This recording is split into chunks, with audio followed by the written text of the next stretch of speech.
প্রধানমন্ত্রী তারেক রহমান সহসায় ভারত সফর করবেন কিনা এ নিয়ে এখনও নিশ্চিত কোনো তথ্য পাওয়া যায়নি।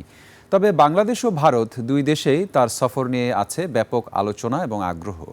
ভারতীয় গণমাধ্যম এনডিটিভি দাবি করেছে, আগামী সপ্তাহের শেষ দিকে ভারত সফরে যাচ্ছেন প্রধানমন্ত্রী তারেক রহমান। তবে বাংলাদেশের দিক থেকে এখনও এ নিয়ে নিশ্চিত কোনো খবর মেলেনি।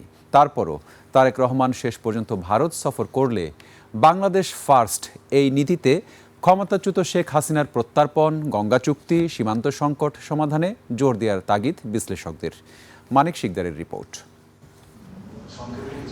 বাংলাদেশের প্রধানমন্ত্রীকে আমন্ত্রণ জানিয়েছে ভারত। তবে সাম্প্রতিক সময় ভারতে বসে ক্ষমতাচ্যুত প্রধানমন্ত্রীর বক্তব্য দেয়া নিয়ে উভয় দেশের কূটনীতিতে চলছে টানাপোড়েন।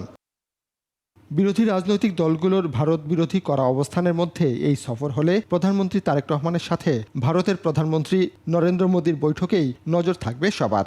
বৈঠকের সবচেয়ে সংবেদনশীল ইস্যু ক্ষমতাচ্যুত প্রধানমন্ত্রী শেখ হাসিনার প্রত্যর্পণ। তিনি যে বক্তব্যগুলো রাখছেন, তিনি বাংলাদেশের ভিতরে অস্থিতিশীল করার চেষ্টা করছেন। আমি বলছি না যে ভারতের সাথে বাণিজ্য খারাপ, আমি বলছি না সেটা, কিন্তু ভারতের উপরে আপনি নির্ভরশীলতা কমানোর আপনার চেষ্টা করা উচিত বলে আমি মনে করি।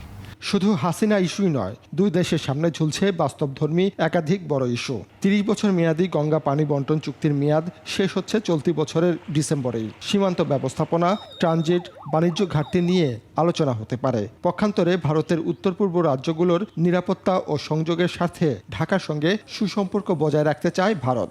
সবচেয়ে গুরুত্বপূর্ণ হলো বাংলাদেশের স্বার্থ রক্ষা করে যেটা করা যায়। প্রত্যেকটা বিষয় নিয়ে আলাদা আলাদা করে আমাদের স্বার্থ কি সেটা বুঝে সেই অনুযায়ী কাজ করতে হবে।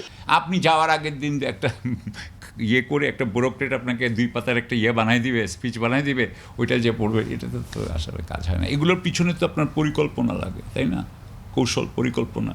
আমি তো এই ধরনের কোনো প্রক্রিয়া বাংলাদেশে এখনো দেখি না। ভারতের সংবাদ মাধ্যম এনডিটিভি প্রধানমন্ত্রীর সফরে সংবাদ করলেও ভারতের অপর একটি পত্রিকা দ্য ট্রিবিউন জানায়, হাসিনার প্রত্যর্পণের শর্তে সফর করবেন তারেক রহমান। তবে বাংলাদেশের সরকার থেকে এখনও কোনো নিশ্চিত তথ্য দেওয়া হয়নি। সত্যি এ সফর হচ্ছে কিনা এ নিয়েও আছে প্রশ্ন। মানিক শিকদার, 21 টেলিভিশন, ঢাকা।